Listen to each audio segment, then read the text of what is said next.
今集講下裝晶片同補充雜線嘅做法。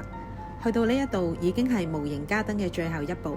上集分享咗我哋會用磁吸供電，而做法就係將磁吸嘅正極線同負極線連同各個嘅部件，例如頭、手、腳、心口嘅線一齊焊上晶片。喺裝晶片嘅時間會見到好多個線，因為所有線都會喺晒呢一度。為咗容易分辨，我哋會定咗各種顏色嘅燈會有所屬顏色嘅線。例如做磁吸嘅線，我哋係紅色為正極，黑色為負極，同外邊黑正紅負係相反。但若果我哋跟外邊用紅色做負極，咁喺我哋日常做嘅模型咁多色咁多線嘅情況就會好痛苦。不過我哋個模型係唔賣嘅，所以大家就唔會遇到呢個問題啦。上晶片之前，我哋要先集線，減省線嘅數量。首先梳理好啲線，將負極一束同顏色嘅燈一束。如果有獨立燈效嘅線，就可以唔需要集線。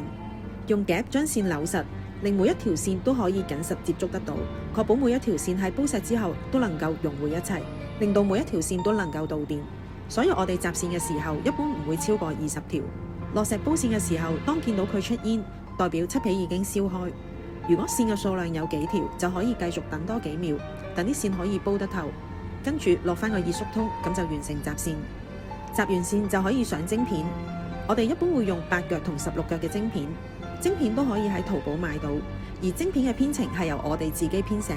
之前嘅千燈之城吉翁號就係用咗20個16腳嘅晶片，而今次柯柏文冇咁複雜，用一塊自家製嘅8腳晶片就足夠啦。呢個8腳嘅晶片係行 C language， 優點係體積細、線路簡單，缺點係效能低、容量細、難編程。如果大家有需要用出面品牌嘅晶片都可以，例如摩光堂。我哋喺編程嘅時候已經設定咗每個腳位會有唔同嘅 pattern， 各有唔同嘅燈效。另外，我哋用編程將5V 電簡化為3V 電，藉住程式去調校頻率同埋瓦數，所以就唔使用到電阻去解決唔同顏色嘅燈有唔同頻率嘅問題。